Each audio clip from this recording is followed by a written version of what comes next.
Perkenalkan, nama saya Titik Yulianti, mahasiswa PPG UNY angkatan pertama tahun 2020. Di sini saya akan melakukan proses pembelajaran media daring. Platform yang saya gunakan adalah Google Meet dan Google Classroom. Untuk model pembelajaran yang saya gunakan itu adalah model Discovery Learning, di mana model Discovery Learning itu terdapat 6 sintak. Sintak yang pertama itu adalah stimulation. Sintak yang kedua itu adalah problem statement. Sintak yang ketiga itu adalah data collection. Sintak yang keempat itu adalah data processing. Sintak yang kelima itu adalah verification. Dan sintak yang terakhir itu adalah generalization. Untuk pembelajaran kali ini saya menggunakan materi komponen penyusun darah dan fungsinya. Untuk kelas yang saya gunakan adalah kelas 8G pada SMP Negeri 1 Bulu tahun ajaran 2020-2021. Sekian dari saya.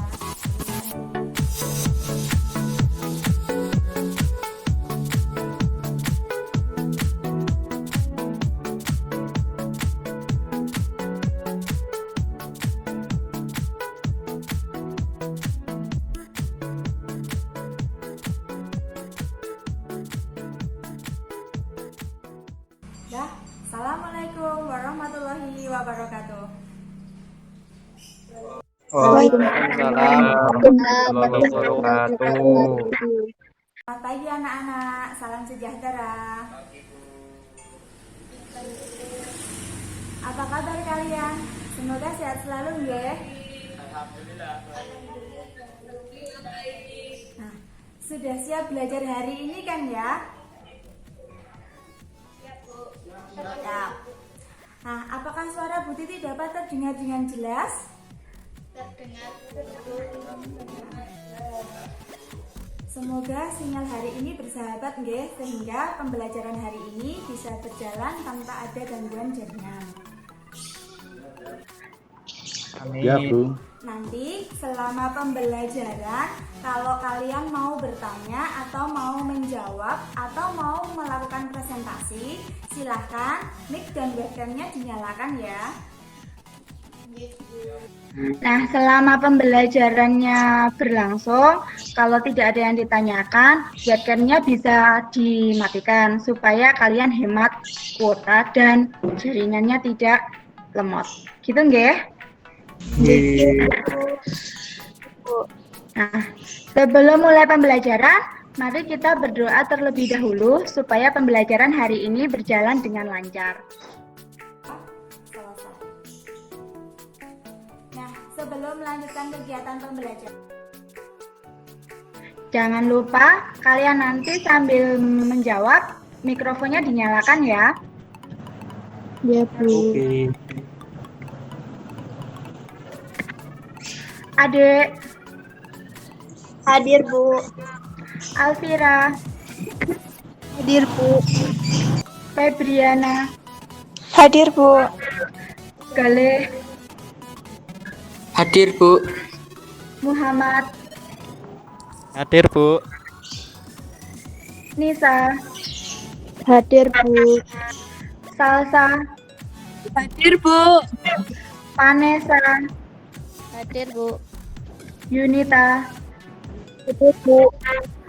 Nah, kalian juga jangan lupa untuk mengisi link presentasi yang Ibu berikan di Google Classroom untuk kelas 8G. Sebelum kita melanjutkan pembelajaran, biar lebih semangat, mari kita lakukan sapu ipat terlebih dahulu. Untuk mikrofonnya dinyalakan ya. Nggih, Bu. 1, 2, 3. Sapu ipat. Ingin tahu? Pasti coba. Aku bisa. Bisa. Nah, sekali lagi. sekali Sapu lagi, ipat. tepuk ipa. Ingin tahu? Tahu. Pasti coba. Aku bisa. Nah, sudah semangat kan ya? Mari kita lanjut pembelajaran hari ini.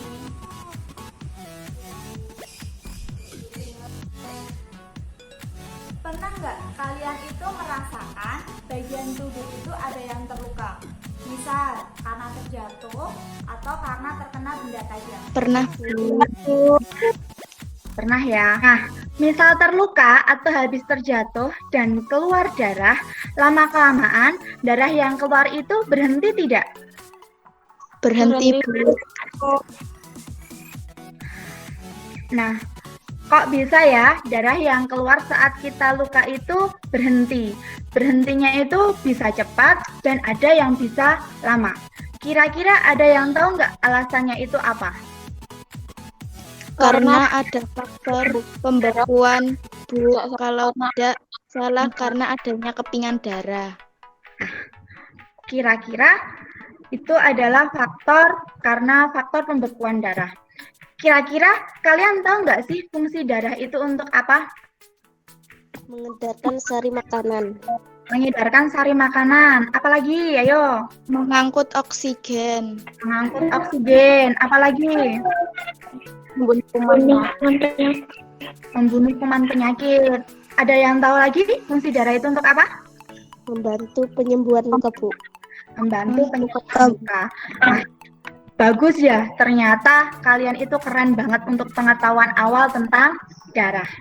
Nah, pada pertemuan kali ini kita akan belajar tentang darah, komponen dan fungsinya.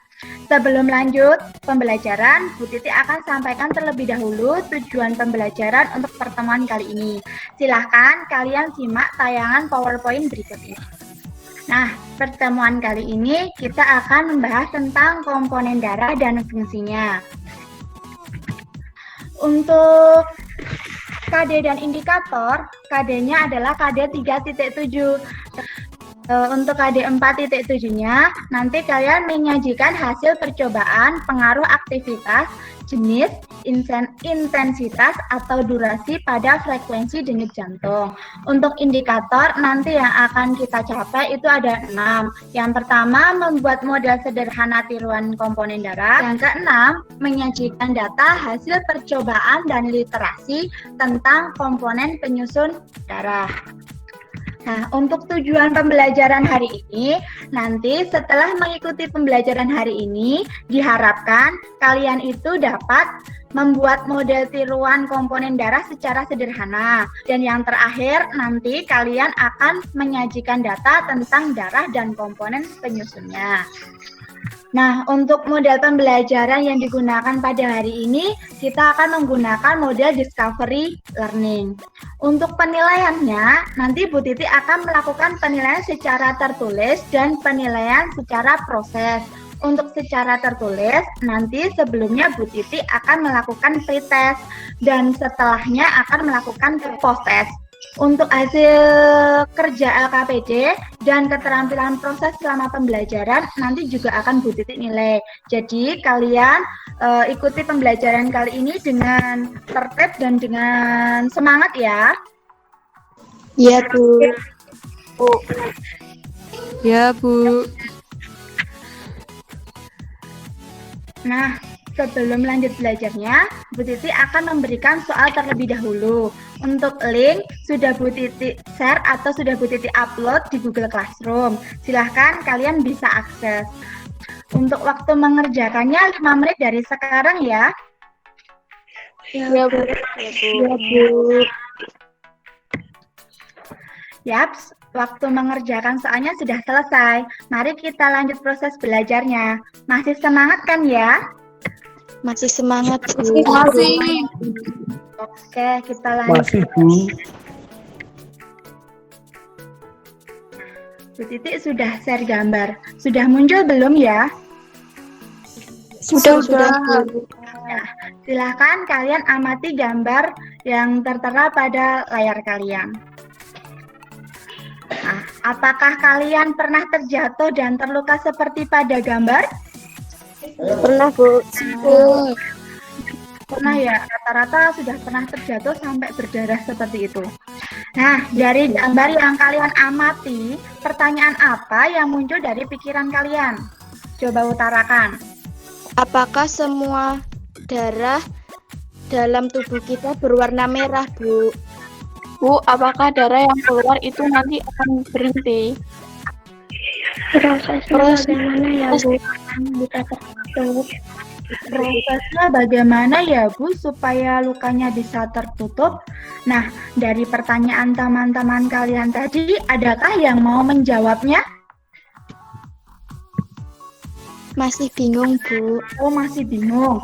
Nah, untuk lebih jelasnya, mari kita analisis bersama pertanyaan dari temanmu tadi lewat LKPD 1.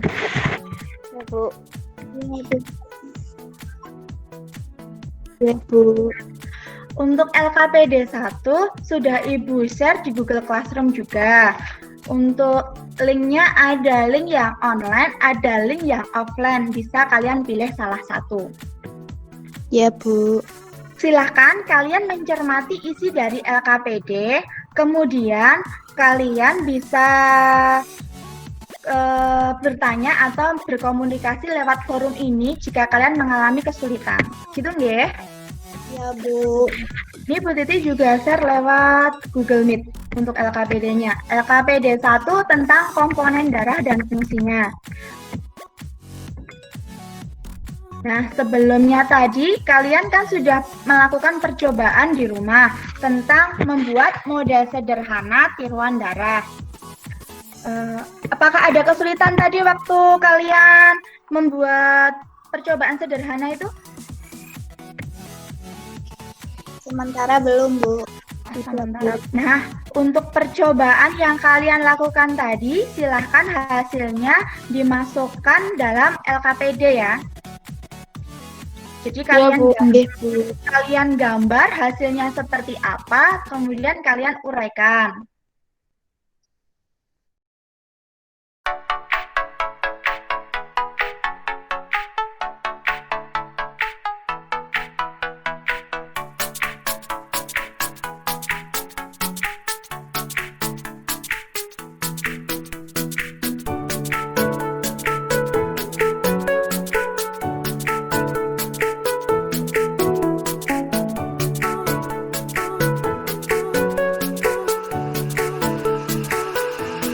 Kemudian hasil gambarnya kalian analogikan untuk dimasukkan dalam tabel 1. Gitu nggih? Nggih, Bu. Kemudian untuk yang karakteristik komponen darah dan untuk yang proses pembekuan darah itu silahkan kalian melakukan browsing untuk mencari info sebanyak-banyaknya terkait itu. Untuk browsingnya kalian bisa lakukan secara mandiri. Gitu nggih? Nggih, Bu.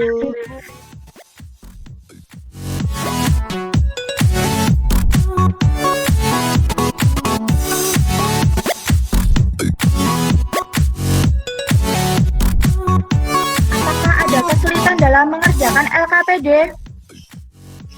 Sementara belum, Bu. Sementara belum. Nah, untuk mempermudah kalian dalam berdiskusi, Bu Titi juga akan kirimkan handout sistem peredaran darah. Handoutnya sudah Ibu Titi share pada Google Classroom. Untuk di webmeet kali ini juga sudah Ibu share pada chat. Linknya ada link flipping book bahan ajar. Bisa kalian akses secara online, bisa kalian akses secara offline. Nah, untuk menjawab soal, kalian analisis, kemudian kalian kaitkan dengan literatur yang kalian miliki. Bisa dari handout, bisa dari buku paket, atau bisa juga kalian itu browsing secara mandiri. Bisa nggih? Bisa, Bu. Oke. Apakah ada yang terkendala dengan jaringan? Tidak, Bu. Aman ya berarti ya jaringannya. Aman, Bu. Semoga nanti aman sampai akhir pembelajaran. Amin. Ada kesulitan atau ada yang mau bertanya?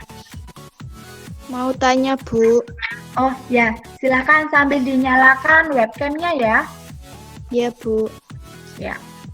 Kalau kita terluka terus terjadi nanah itu kenapa ya, Bu?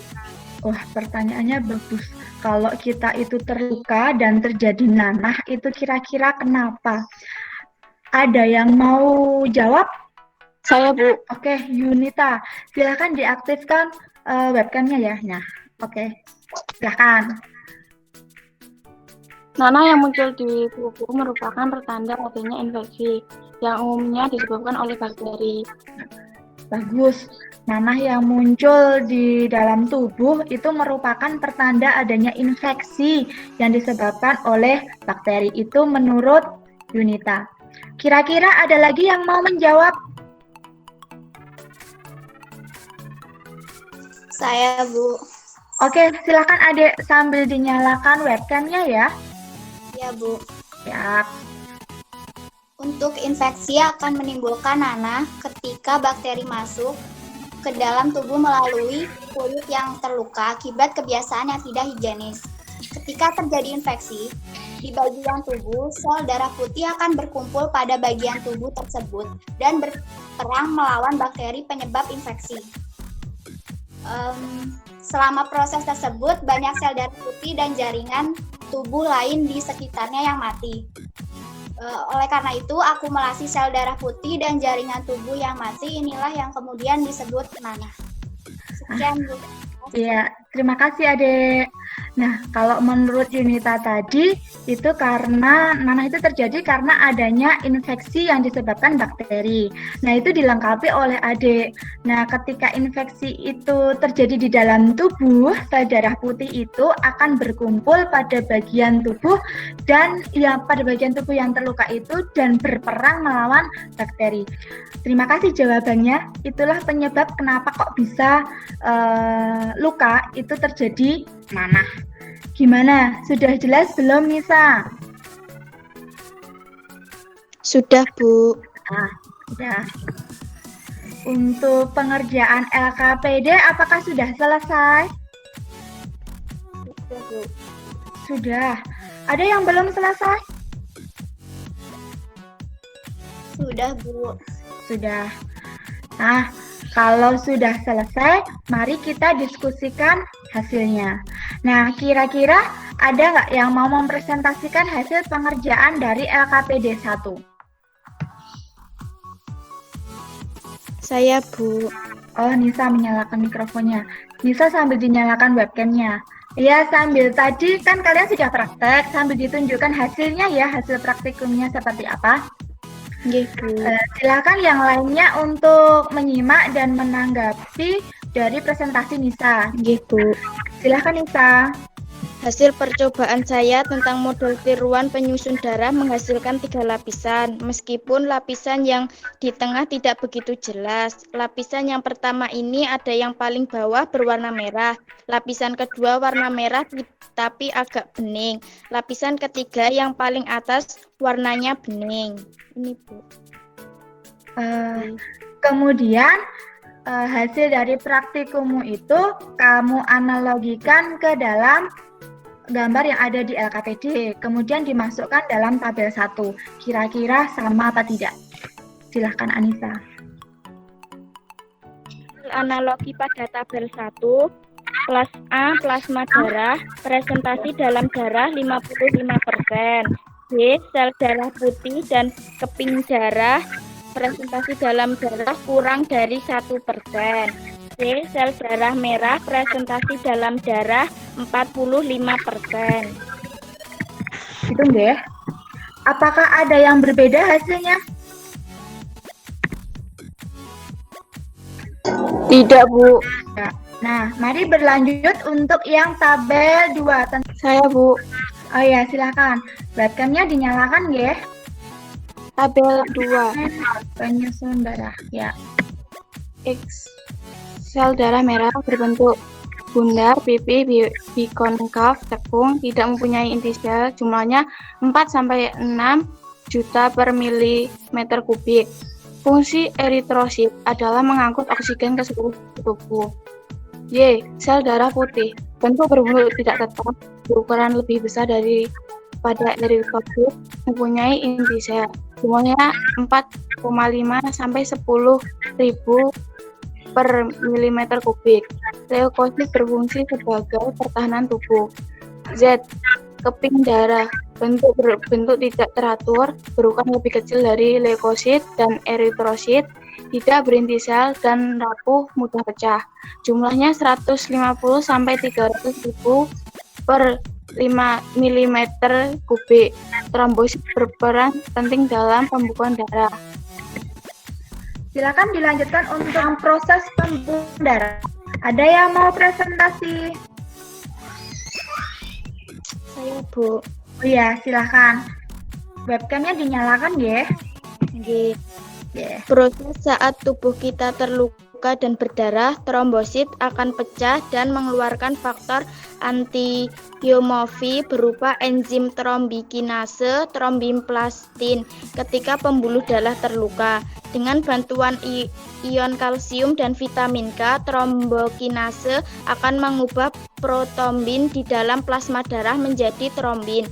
Kemudian trombin akan mengubah fibrinogen menjadi benang-benang fibrin. Benang-benang fibrin inilah yang akan menutup luka sehingga darah tidak keluar lagi. Nah, itu untuk proses pembekuan darah. Untuk pertanyaan diskusi, adakah yang mau menjawab? Saya, Bu. Oke, silahkan. Mikrofonnya dinyalakan deh. Webcamnya juga. Komponen penyusunan darah ada dua, yakni plasma darah 55% dan sel darah 55%. Di mana sel darah ada tiga, yakni sel darah merah atau eritrosit 45%, sel darah putih atau leukosit, dan keping darah atau trombosit kurang dari 1%. Nah, itu untuk nomor 1. Untuk nomor 1 ada yang berbeda? Tidak, Bu. Ya. Sekarang untuk yang nomor 2. Karakteristik komponen penyusun darah. Plasma darah merupakan cairan darah berwarna jernih kekuningan, terdiri atas 90% air dan sisanya zat-zat yang terlarut di dalam air. Fungsi plasma darah adalah mengatur sari-sari makanan dari sisa-sisa metabolisme. Sel darah merah berbentuk bundar, pipih bikonkaf, cekung, tidak mempunyai inti sel. Jumlahnya 4-6 juta per milimeter kubik. Fungsi eritrosit adalah mengangkut oksigen ke seluruh tubuh. Good job, Nak. Itu semua jawaban dan presentasi dari diskusi dan percobaan yang dilakukan kali ini. Beri tepuk tangan buat yang presentasi dan buat kalian yang diskusi hari ini. Yeay. Nah, untuk yang lain, kalau jawabannya belum lengkap, bisa dilengkapi nggih. Biar nanti kalau pas diunggah di Google Classroom, itu bisa mendapatkan nilai yang maksimal. Ya, Bu.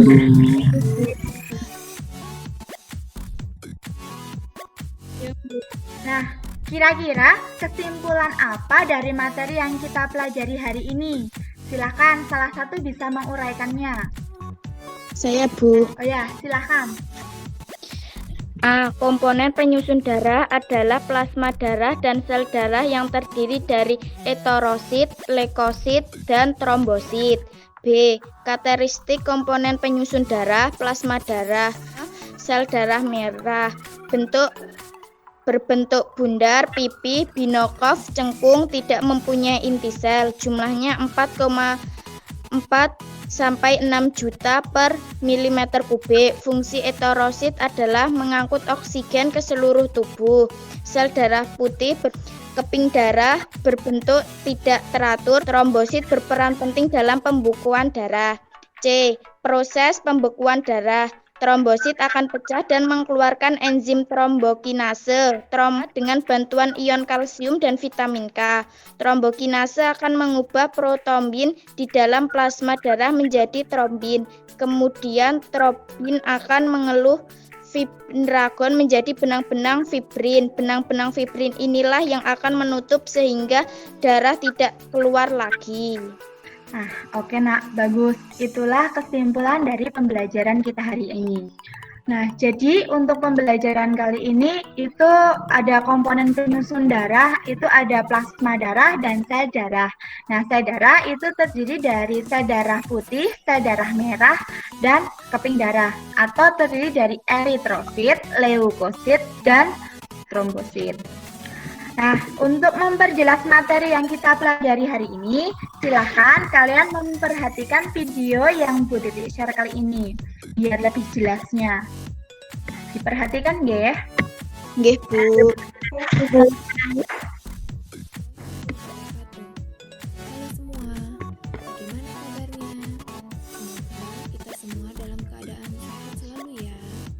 Nah, pada kesempatan kali ini kita akan membahas mengenai komponen darah. Sebelumnya, tubuh manusia, sistem peredaran darah tersusun atas organ-organ yang berperan dalam pengangkutan darah di dalam tubuh. Nah, adapun organ penyusun sistem peredaran darah pada manusia adalah darah, pembuluh darah, dan juga organ jantung.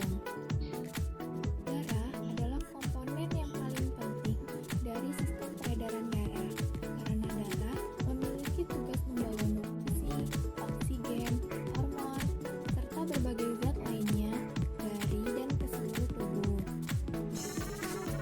Darah terdiri dari dua komponen utama, yaitu plasma darah dan sel-sel darah. Sebanyak 55% dari darah merupakan plasma darah. Plasma darah ini adalah cairan berwarna kuning, yaitu ada sel-sel darah.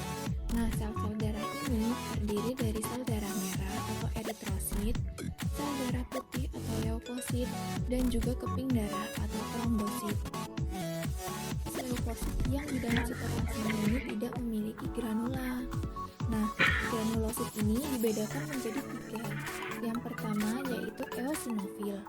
Eosinofil ini merupakan jenis granulosit yang mengandung granula berwarna merah. Eosinofil ini berperan dalam sistem kekebalan tubuh dengan cara melawan parasit dan mengendalikan mekanisme alergi. Kemudian ada basofil. Basofil ini merupakan jenis granulosit yang mengandung granula berwarna biru. Nah, basofil ini berperan penting dalam sistem kekebalan tubuh.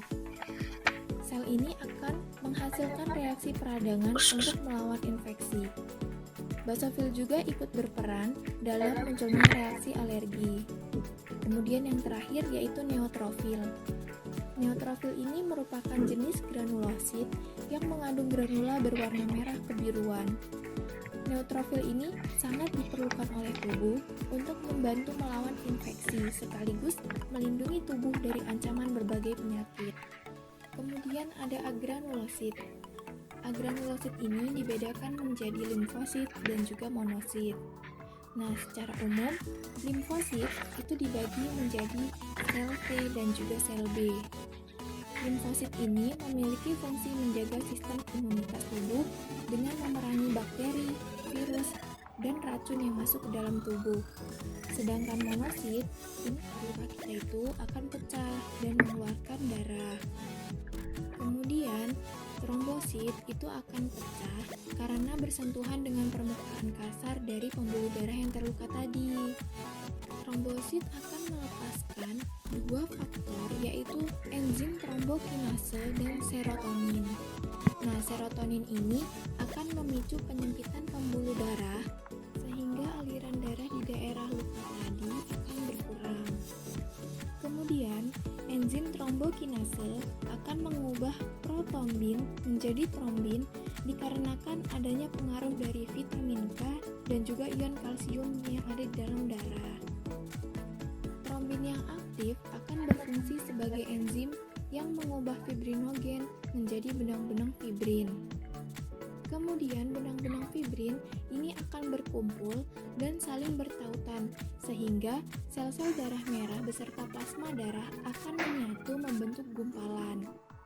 Setelah itu, gumpalan tersebut akan membentuk jaringan baru dan hal ini yang mengakibatkan luka akan tertutup dan darah tidak menetes lagi. Nah, itulah tadi pembahasan kita pada kesempatan kali ini. Terima kasih atas perhatiannya dan saya akhiri. Assalamualaikum warahmatullahi wabarakatuh. Nah, setelah melihat video tadi, apakah kalian sudah jelas dengan materi yang kita pelajari hari ini? Sudah jelas, Bu. Jelas, Bu. Nah, kalau ada yang belum jelas atau ada yang masih bingung, bisa bertanya lewat forum ini. Ada yang mau bertanya? Tidak, Bu. Untuk jaringannya masih aman, nggih? Suara Bu Titi bisa terdengar jelas kan? Rada nyendet-nyendet. Jelas, Bu. Nyendet. Kalau yang rada nyendet-nyendet itu bisa berpindah tempat untuk mencari sinyal atau jaringan yang lebih kuat, Mas. Ampun, Bu. Ampun. Oke, dilanjut nggih? Nggih, Bu. Karena sudah jelas, Bu Titi adakan evaluasi atau post-test. Silahkan kalian mengerjakan soal evaluasi yang linknya sudah Ibu share di Google Classroom. Atau kalau nggak bisa akses di Google Classroom, kalian bisa juga akses di chat di Google Meet kali ini.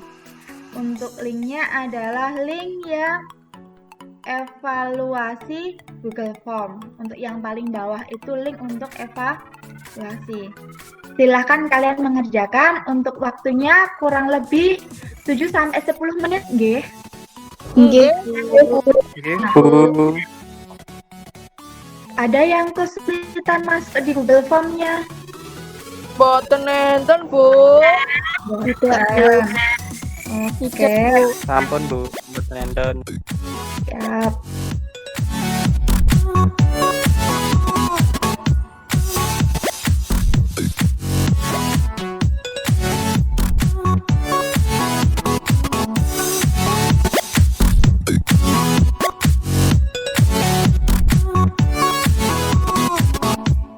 Sudah ada yang kirim. Sudah selesai ya? Sudah, Bu. Oh, sudah. Kalau sudah, kita lanjutkan. Nah, kira-kira ada yang ingin kalian sampaikan nggak dari pembelajaran hari ini? Pembelajaran hari ini sudah bagus, Bu, tapi belum enak kalau kita masuk sekolah, jadi bisa melakukan percobaan bareng. Menurutnya Yunita, pembelajaran hari ini sudah bagus, tapi lebih enak kalau kita masuk sekolah dan pembelajaran seperti biasa, jadi bisa melakukan percobaan bersama. Nah, kita berdoa supaya kondisi ini cepat berlalu dan bisa melakukan aktivitas sekolah seperti sedia kala. Gitu, nggih? Amin. Nah, untuk pembelajaran kali ini, kita juga dapat memperoleh manfaat dalam kehidupan sehari-hari. Jadi kalau kalian itu terluka atau mengalami cedera, itu segera saja dilakukan tindakan. Misal yang paling gampang itu dibersihkan dengan air mengalir, supaya luka itu tidak terjadi infeksi dan tidak terjadi nanah. Gitu nggih? Nggih, Bu. Nah, untuk tugas di rumah, silahkan kalian mencari artikel tentang penggolongan darah. Golongan darah itu ada berapa? Bagaimana proses penggolongan darah?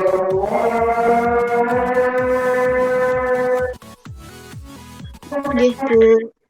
Jadi, karena baru azan, jeda sebentar nggih sambil nunggu kumandang azan, sambil mendengarkan kumandang azan. Nggih, Bu. Ya, Bu. Nggih, Bu. Azan sudah selesai, mari kita lanjutkan untuk pembelajaran hari ini. Masih pada di tempat? Masih. Masih, Bu. Nah, tadi untuk tugas di rumah, kalian silahkan mencari artikel tentang penggolongan darah. Golongan darah itu terdiri dari apa? Terdiri dari berapa? Dan bagaimana prosesnya untuk penggolongan darah itu? Oke? Nggih, Bu. Nggih, Bu. Nah, kalian juga jangan lupa untuk mempelajari materi pembelajaran berikutnya, yaitu tentang organ dan proses peredaran darah. Nggih, Bu. Siap, Ada yang Bu. mau ditanyakan? Tidak, Bu. Enggak, Bu. Belum saya Tidak, Bu. Ya. Untuk tugas LKPD atau hasil pengerjaan LKPD dan video untuk percobaan yang sudah kalian buat di rumah tadi, silakan nanti juga diupload di Google Classroom kalian masing-masing ya. Nggih, Bu. Ya.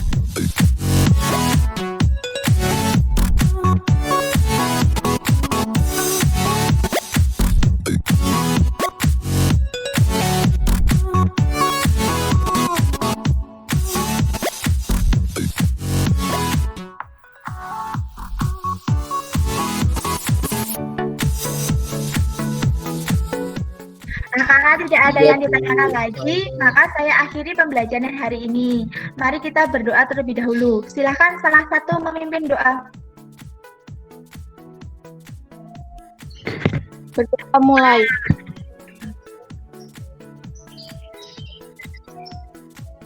Berdoa selesai.